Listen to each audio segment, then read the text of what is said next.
what I thought about the music and not just say, this is what you're going to record. And he'd always said, if you don't like the song, I mean, you're going to be singing it, so you better like it. For decades, people looked at Crystal Gayle and saw the hair, the voice, and the glamour. What they did not see was the life hidden behind it. Before the platinum records, Crystal Gayle grew up in extreme poverty in rural Kentucky, sharing a tiny house with a family struggling to survive after losing her father at a young age. And even after becoming a star, she spent years living in the shadow of one of country music's biggest legends, her own sister, Loretta Lynn.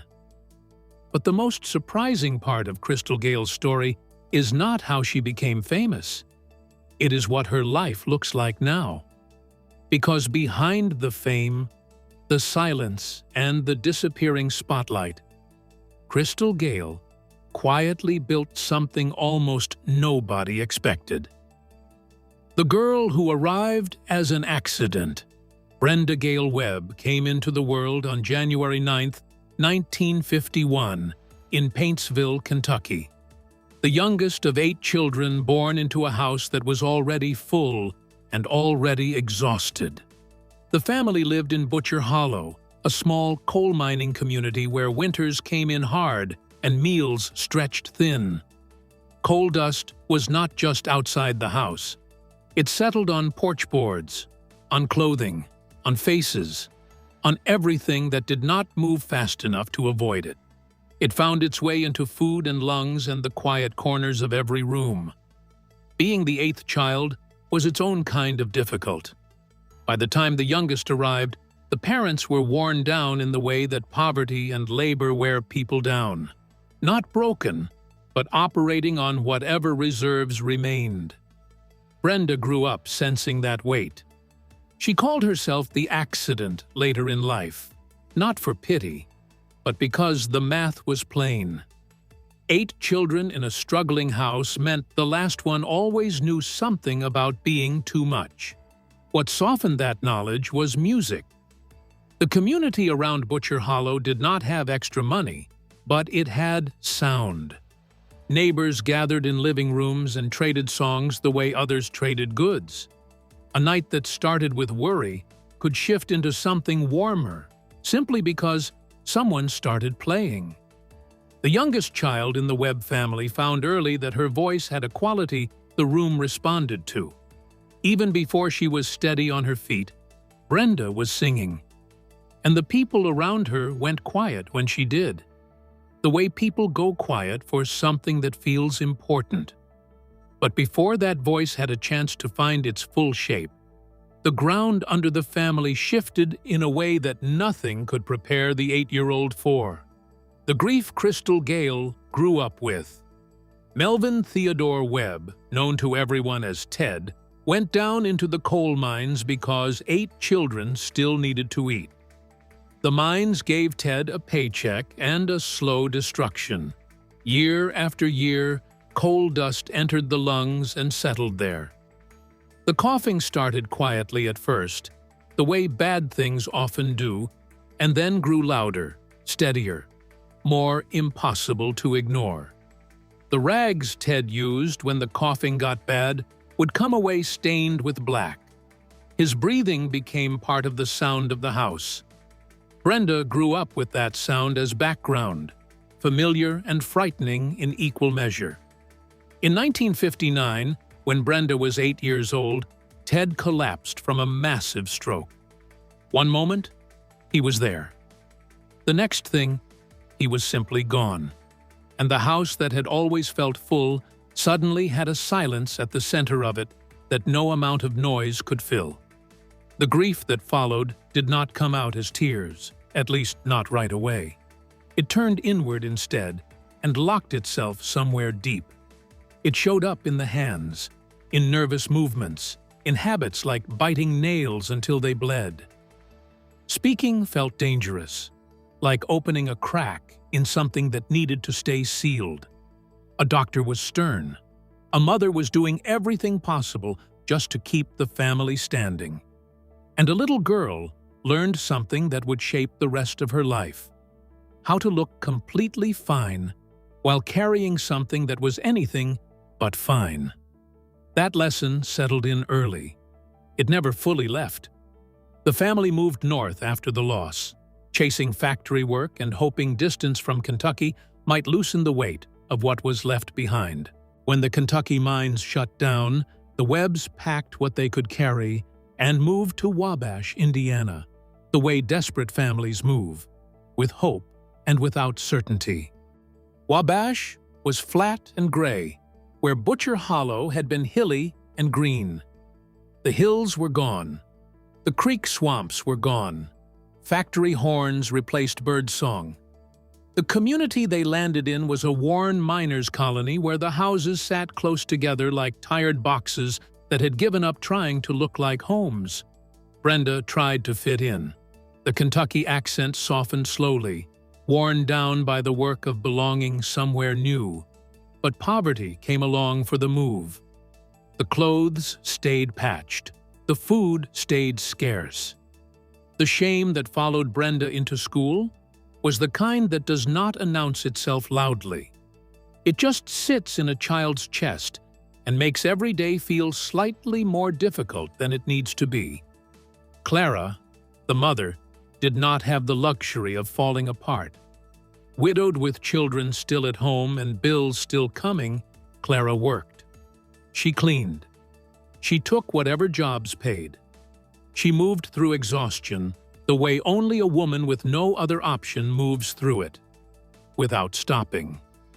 The sister everyone compared her to, Loretta Lynn, was 19 years older than Brenda.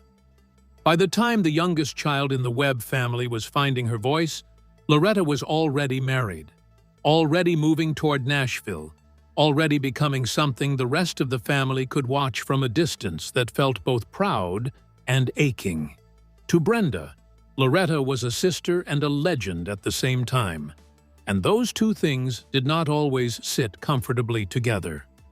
The big sister comfort that most younger siblings lean on was not fully available because Loretta's life was moving fast and far away. So Brenda grew up with a gap where guidance might have been, and later, when the music career began to take shape, that gap turned into something more specific. It turned into a shadow. The music business reached for Loretta's little sister, not for Brenda Webb, not for Crystal Gayle. People introduced the younger singer that way. People measured everything Gayle did against a name that already meant something. And even when Gayle was good, the comparison arrived first. Loretta helped. That help came from genuine love. It was Loretta and her husband Doolittle who helped land Gayle a deal with Decca Records. But help and weight can arrive in the same hand. The connection that opened the first door also made it harder to walk through as someone distinct. The same history that provided an entry point also kept people from looking past the family story to see what was actually standing in front of them. That tension did not always show in interviews. It lived below the surface, patient and persistent. In the late 1960s, when Brenda Gayle Webb was around 16 years old and still figuring out who she was supposed to become, she made a decision that required no announcement. The decision was simple. The hair would not be cut again. It did not begin as an image strategy. It did not begin as a publicity plan. It began as control. At 16, in a house with too many people and too much noise and a life that seemed to belong more to history than to the future, letting the hair grow was a way of having one thing that belonged entirely to herself. One thing that nobody else was directing. The mother pushed shorter styles. The industry would later push safer looks.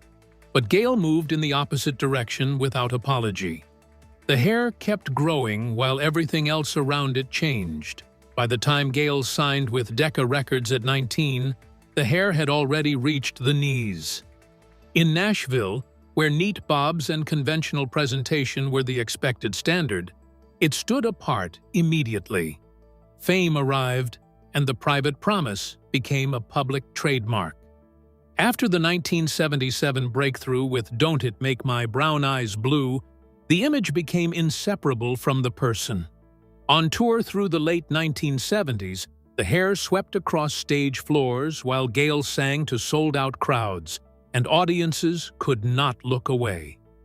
What had started as a teenager protecting the one corner of life that felt like hers had become something millions of people recognized from a distance before she even opened her mouth. The song that changed everything.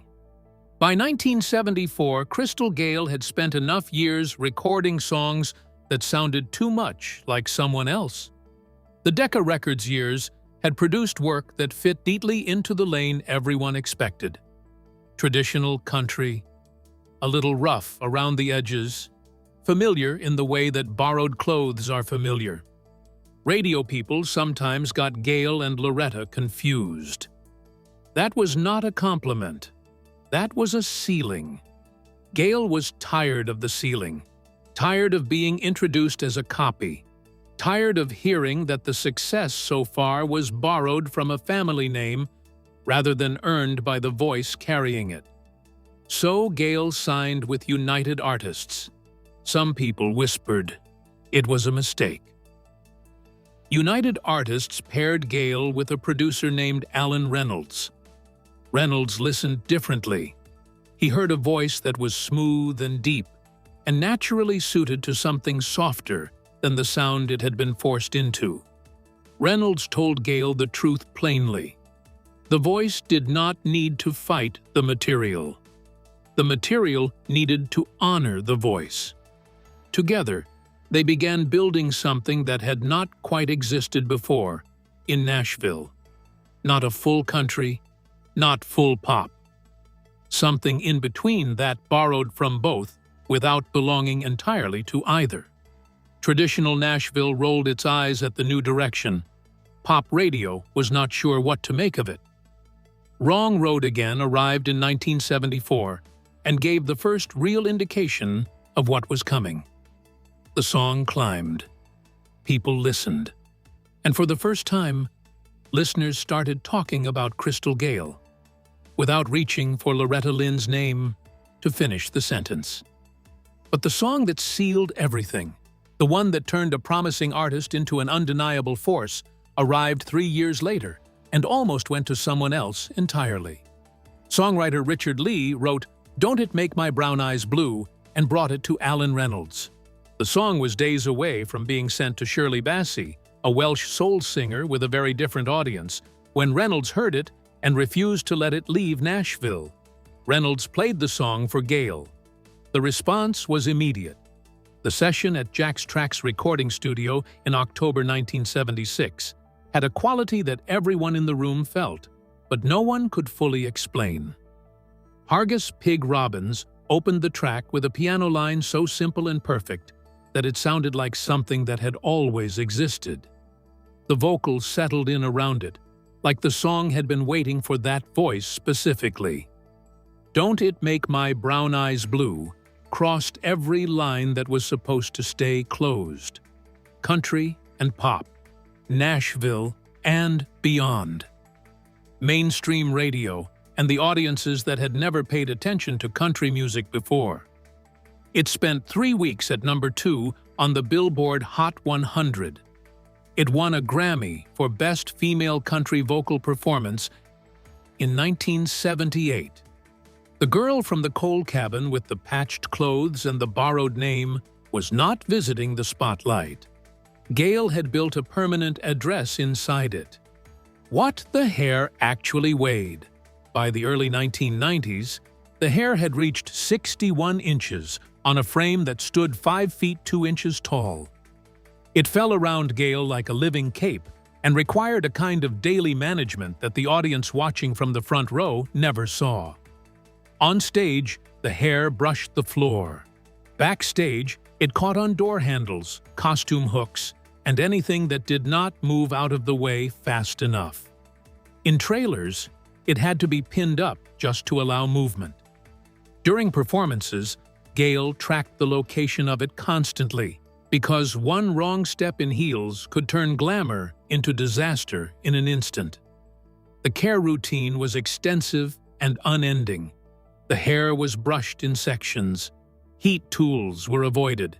Air drying took hours before shows, leaving Gayle drained before the performance even began. On tour buses, the hair was wrapped in silk to prevent knotting during overnight travel. Stage lights became hazards. Wind during outdoor shows required full attention. Chairs, corners, and costume changes all required a specific kind of careful choreography. By the mid-1980s and into the 1990s, the physical toll had become genuinely difficult. Headaches arrived regularly. Neck strain became a persistent companion. Combining the length of it on bad days required effort that left the body tired before the day had properly started. There were moments when the scissors must have felt like relief, but the daughter pushed back. Cutting the hair felt to the family like cutting away something larger than appearance. And so the scissors stopped again. Every time. The symbol outlasted the discomfort. Through every part of that, one person stood in the background, making the whole life possible in ways that rarely made the headlines. The marriage that survived the music industry. Bill Gatsimos met Brenda Webb in high school in Wabash, Indiana, before Crystal Gayle existed as a name, before the Decca deal, before the hair reached the floor, before any of it. He knew Brenda first. That mattered more than anything that came later. Their bond was not built on fame, because fame had not happened yet. When they married in 1971, their career was uncertain, and the early records were struggling to find their audience. The comparisons to Loretta were constant. The future was not clear. And Bill was there through all of it. As the career grew, Bill moved fully into the role of manager. And that shift changed the shape of everything behind the scenes.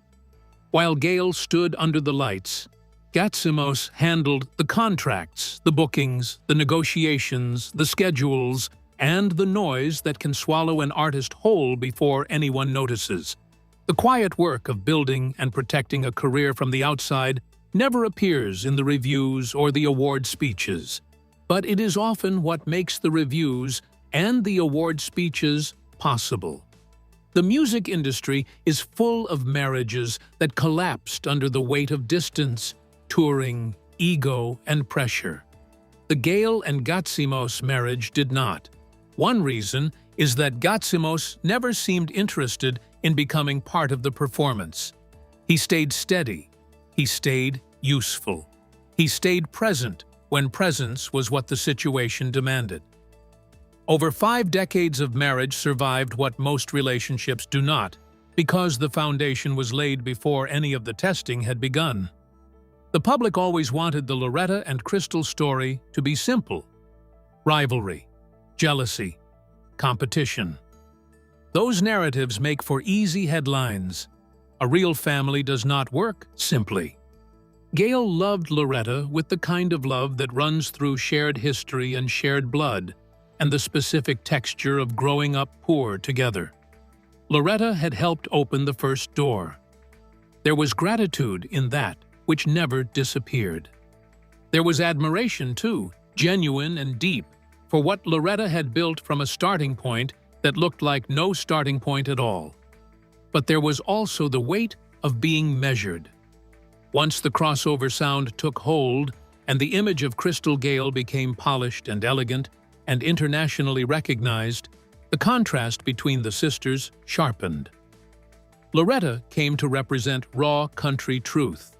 Gayle came to represent something softer, more cosmopolitan, more radio-friendly. The public noticed, the industry noticed, and the family felt the friction. Sisters can admire each other and still bruise each other. They can share a stage and still carry hurts that no audience can see. For Gayle, the quiet ache of wanting to be seen on individual terms, not simply measured against the legend standing nearby, lived in the background for years. What shifted was time. As Loretta's health declined in later years, the old tensions softened. Crystal stepped closer. The comparisons stopped mattering.